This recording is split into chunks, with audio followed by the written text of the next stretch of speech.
Olá, eu sou o Fernando Rocha, está começando mais um programa Saúde e Bem-Estar, que hoje está muito bom, temos dois temas interessantíssimos. No primeiro bloco, a gente vai falar sobre o uso medicinal da cannabis, vai entender como até nomear, como falar sobre esse princípio que tem muitos benefícios, todos eles também comprovados pela ciência, isso é informação científica, e a gente vai entender como a legislação brasileira está, nesse momento, tratando o assunto. E também no segundo bloco a gente vai falar sobre um outro assunto de saúde pública. A gente vai falar do ambulatório de atenção especializada no processo transexualizador. Vamos entender melhor o que é isso? O programa está começando agora.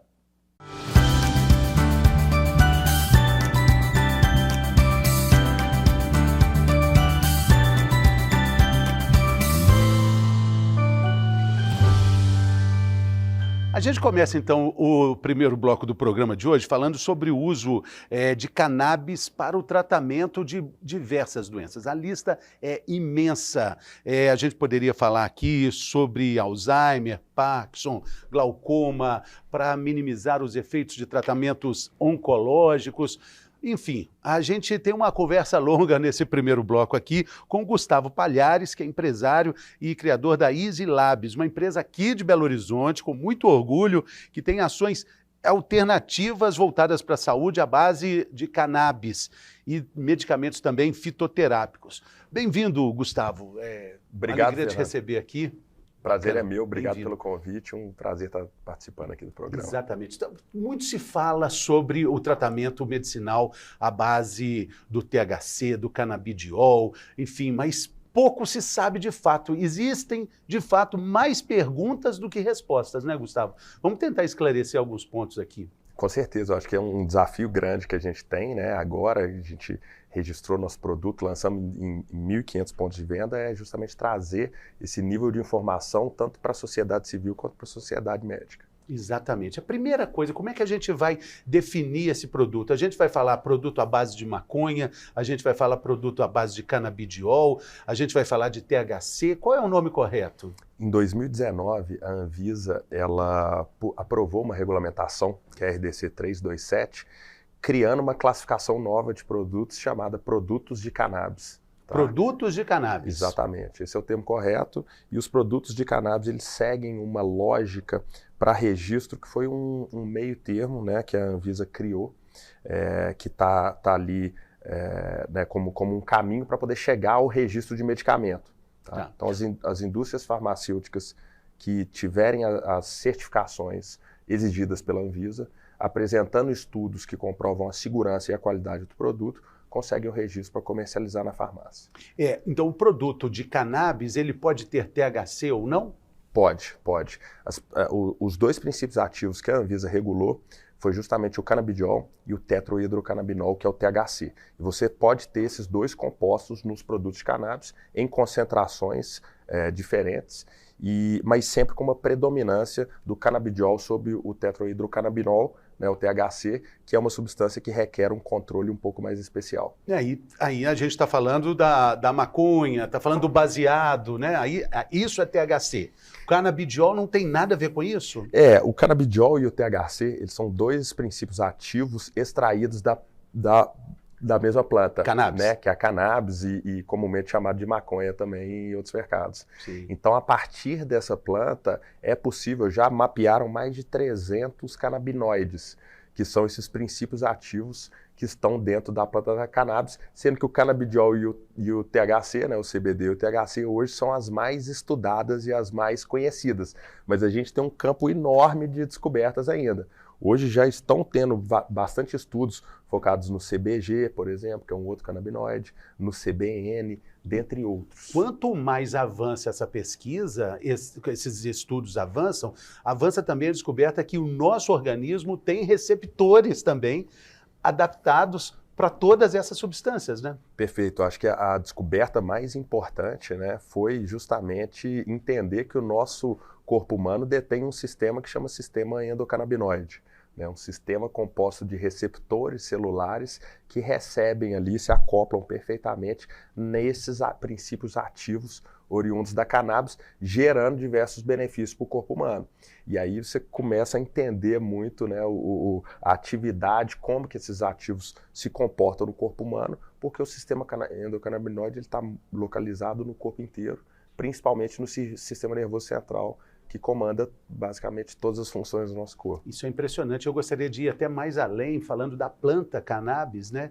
Ao longo da história da humanidade, os benefícios que ela foi oferecendo para as civilizações passadas e a possibilidade dela substituir materiais como plástico, o cânhamo, né, que pode ser usado também em diversas outras situações da vida comum, onde tem, imagina a indústria do plástico, né, você fala que você pode ter um material tão bom quanto um plástico, mas com menos impacto ambiental, muita coisa, né? É uma planta que tem uma versatilidade muito grande, né, e que deu origem a diversos segmentos dentro do mercado da cannabis, né? Hoje você tem o segmento do mercado farmacêutico, onde a gente está mais inserido, você tem o mercado de wellness, né, onde nos Estados Unidos, no Canadá, criaram-se diversos produtos para a saúde oriundos das substâncias, dos ativos da planta, e o setor também da cannabis industrial, né, vamos dizer assim, que é utilizando-se o caule, alguns compostos ali da planta para poder fabricar outros produtos, né? E isso vem lá de trás, né? Na década de 40, 50, o exército americano tinha plantações de cânhamo para poder extrair as fibras da cannabis e fazer corda.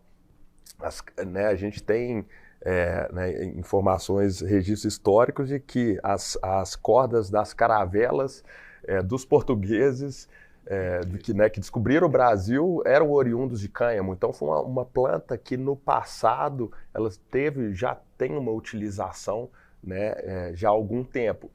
E aí eu acho que agora, né, nosso trabalho e de outras empresas da indústria é justamente resgatar esses saberes ancestrais e aplicar com tecnologia e ciência para trazer um maior bem-estar para a população. E aí quando a gente fala, né, da lista de indicações que o canabidiol, o THC, tem uma lista imensa aí, né, para a gente falar. Eu citei alguns aí, autismo, Alzheimer, Parkinson, falei da epilepsia, síndromes e doenças raras também.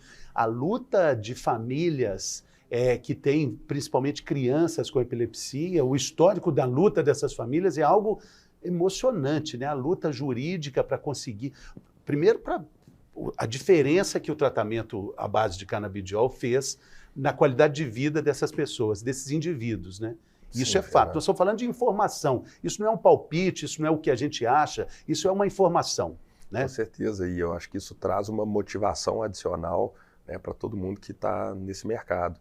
A gente sabe, né, de condições como a epilepsia, que uma das alternativas mais eficazes realmente é ministrar o CBD, e talvez a única alternativa que traz um resultado positivo, né, e muito por conta, né, das mães que tinham filhos com epilepsia infantil lá atrás, em 2012, 2013, é que se foi formatada essa regulamentação pela Anvisa para poder dar acesso a esses tratamentos.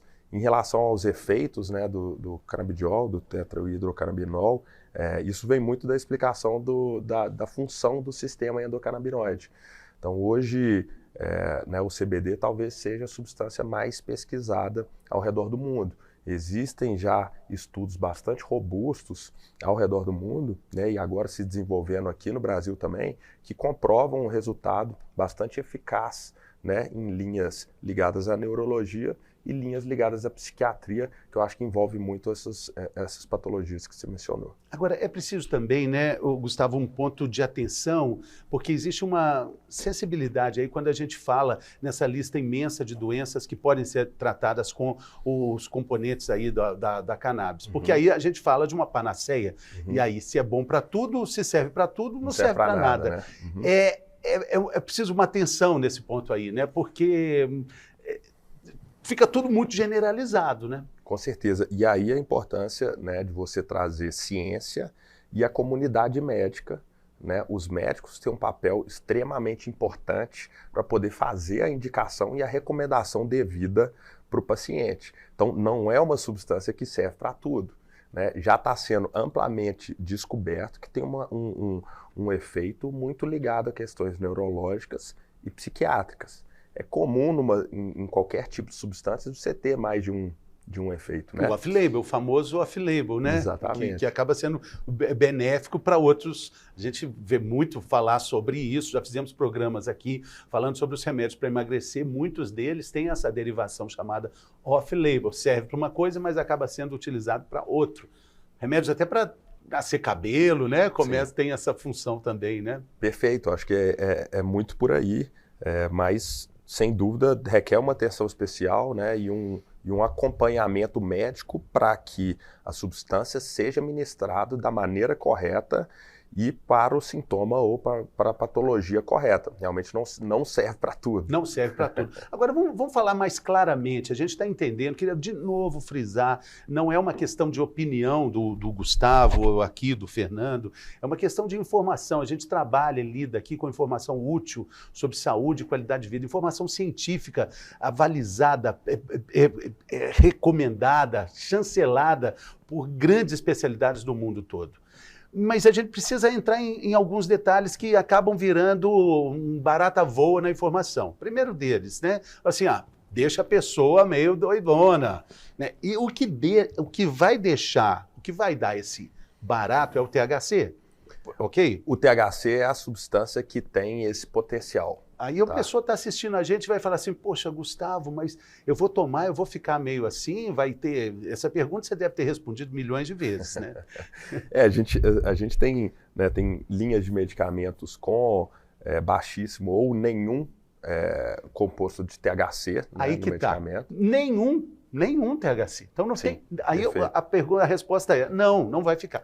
Exato. Porém, o que tem THC tem uma eficiência maior, não? Depende. Para o tratamento da dor, por exemplo, é recomendável que tenha algum teor de THC, muito pelo efeito analgésico que o THC traz. Mas com a dosagem correta e uma formulação onde você tem uma predominância do canabidiol sobre o THC no mesmo produto, você consegue reprimir esse efeito, né, psicoativo, que é o barato que pode vir a uma pessoa a ter. Sim, então, sim. basicamente, produtos que têm mais CBD do que THC são mais seguros, né, desse ponto de vista, e a dosagem ela é essencial para que você não atinja essa psicoatividade. Em relação aos produtos, né, como o primeiro que a gente registrou, ele é um canabidiol isolado. Um canabidiol 100 mg por ml é easy leves. Sim, porque, na verdade, se a gente for olhar a origem dos medicamentos, a gente vai ter remédio à base de morfina, à base de drogas pesadas, que têm efeitos também muito fortes, remédios que fazem dormir, né, remédios que causam sonolência, que causam confusão mental. Existe um preconceito exagerado com relação aos ligados ao THC ou canabidiol, né? Sem dúvida. Eu acho que, né, desde a nossa ancestralidade, assim, a gente, né, todo mundo lembra do chazinho da vovó, você ia na farmácia, né, há 30, 40 anos atrás, né, a gente ouve dizer, o farmacêutico, ele formulava o medicamento natural para o paciente ali na própria farmácia. Então, o ser humano, desde milhares de anos, utiliza compostos naturais porque tem uma receptividade maior do corpo humano em relação a esses compostos naturais, né?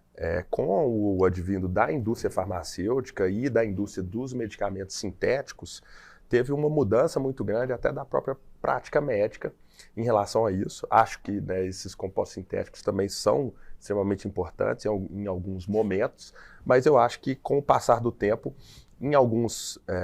para algumas linhas, isso talvez tenha sido utilizado demais e as pessoas hoje não querem encher a cara de medicamento sintético de tarja preta. Então, produtos, né, e medicamentos como os oriundos, né, dos ativos da cannabis, vêm como uma alternativa muito segura, muito interessante, com muito menos efeitos colaterais. Sim. E é preciso deixar claro que a maconha medicinal, ela está dentro da lei no Brasil, dentro da lei que existe hoje, né? essa lei precisa de algumas adaptações, mas o que existe de lei permite o uso desse medicamento, né, Gustavo? Sim, com uma prescrição médica e produtos registrados, autorizados pela Anvisa, é completamente possível, de acordo com a RDC 327 da Anvisa. Acho que foi um primeiro passo importantíssimo que o nosso órgão regulador deu, e tem diversos outros avanços que a gente já sabe que estão por vir aí para poder abrir um pouco até esse mercado para outras possibilidades, não só na linha farmacêutica. Na linha de cosméticos, como a gente está falando, na linha de produção de plástico, a linha até de produção de papel, né? Existem tênis, a produção de tênis de cânhamo, que é maravilhoso também. Há muito tempo, o então deputado Fernando Gabeira teve uma luta terrível, né, para trazer, não sei, você devia ser bem jovem, trazer sementes de cânhamo para produzir um material que poderia ser parecido com tênis, com bolsa, enfim, tecido, né?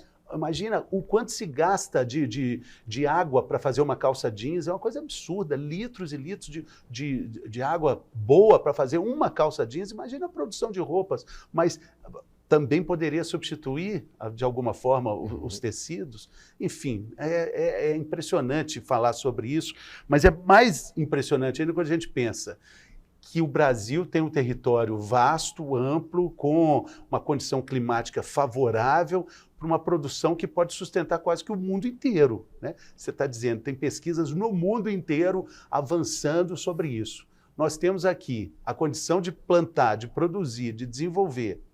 O ciclo da cannabis é parecido com o ciclo da cebola. É fácil plantar cebola, então seria fácil plantar cannabis, a gente sabe que é. Qual é o problema? Qual é o ponto aí, Gustavo? Eu acho que o Brasil ele tem uma capacidade e um potencial muito grande. Hoje não pode plantar, só deixando claro que hoje não pode. Não, hoje não é permitido. Né? Eu acho que por tudo que o Brasil apresenta, tem a capacidade de ser um dos mercados líderes, né, nesse setor no mundo, por dois motivos. O primeiro, pelo caminho regulatório inicial que o Brasil escolheu. A Anvisa é um órgão seríssimo, extremamente respeitado no mundo inteiro. Foi criado um caminho farmacêutico que garante a segurança e a eficácia dos produtos e dos tratamentos. A partir daí, você cria uma autoridade técnica muito grande dentro do próprio país e outros mercados.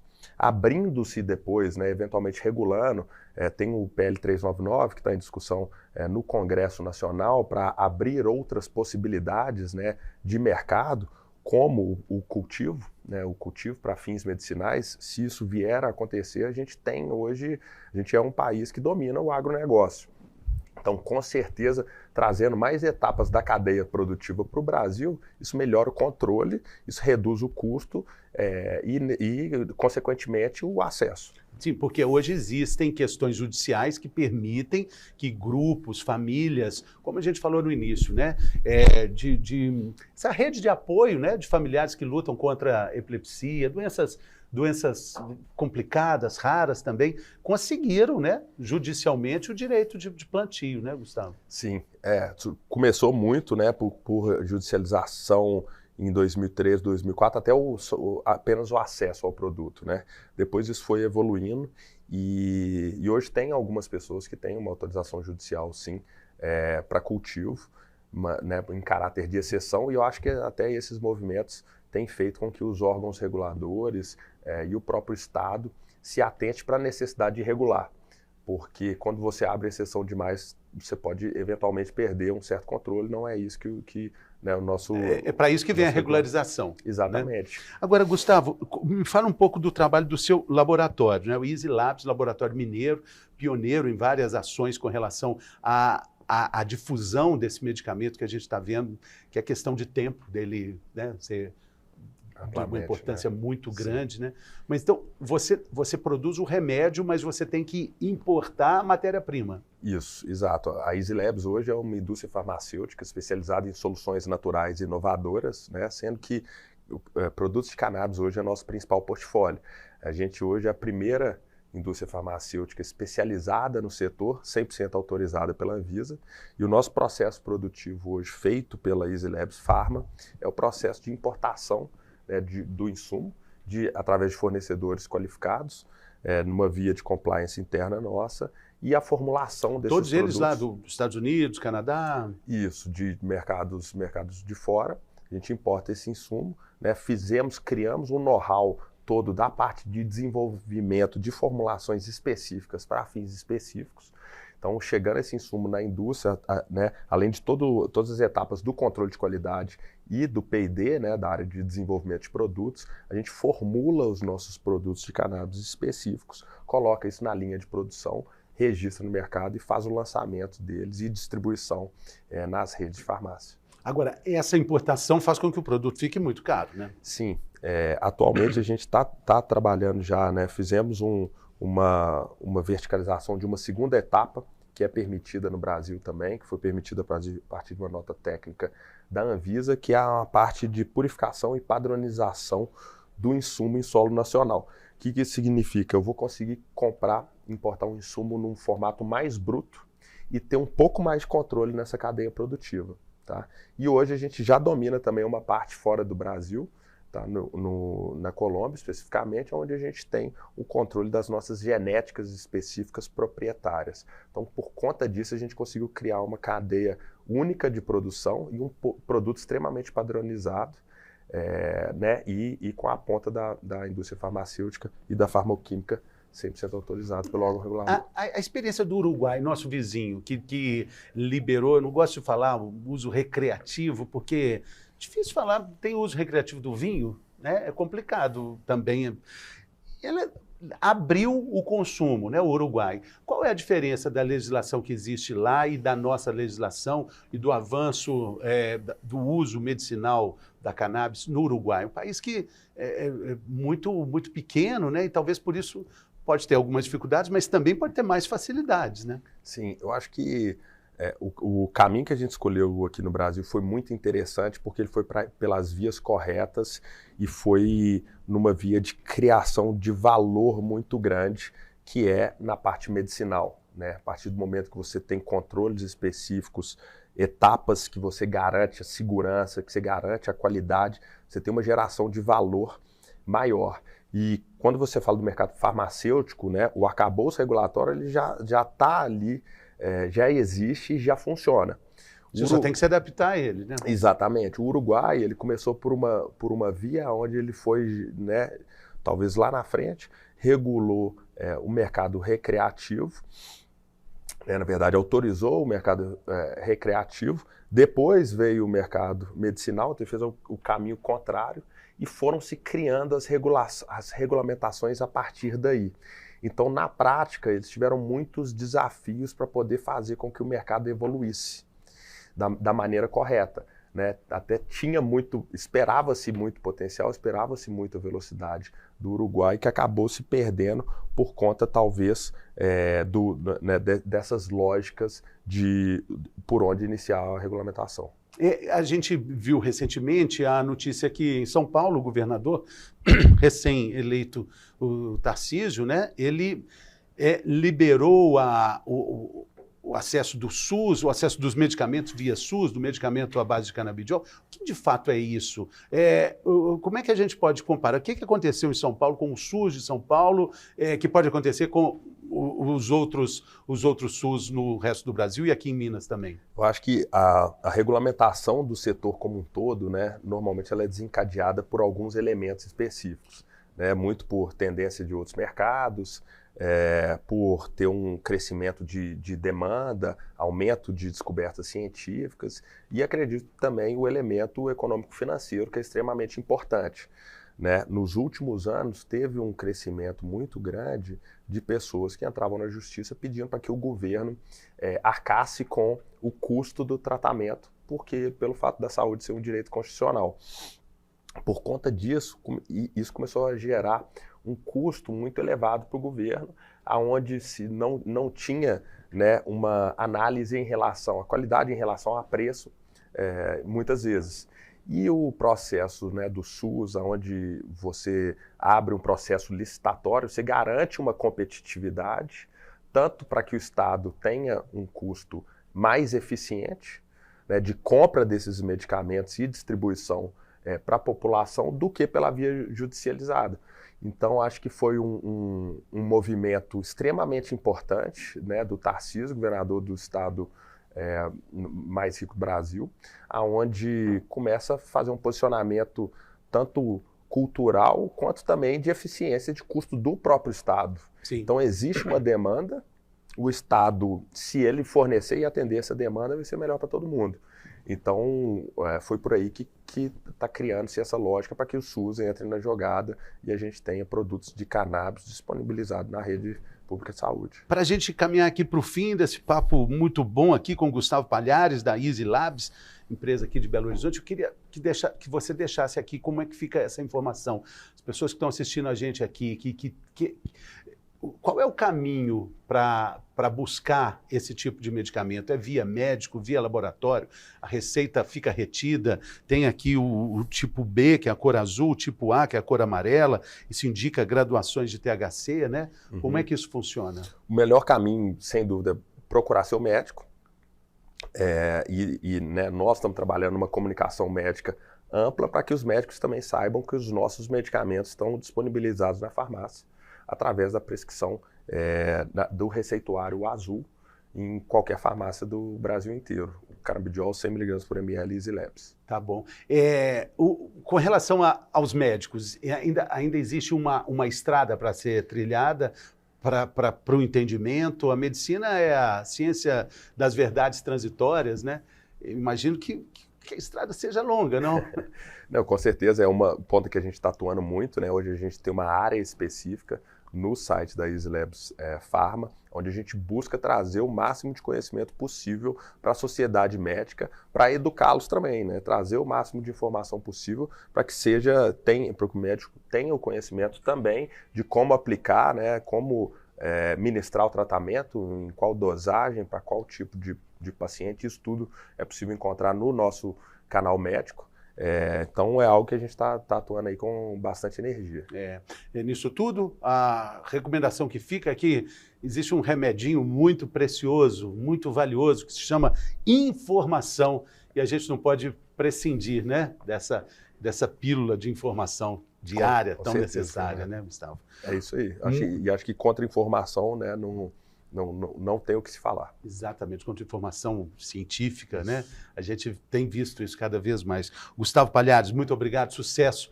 Vamos voltar em breve a falar sobre isso, é sempre bem-vindo aqui. Valeu. Obrigado, Fernando. Obrigado pelo convite. A gente faz um rápido intervalo e daqui a pouco tem mais Saúde e Bem-Estar.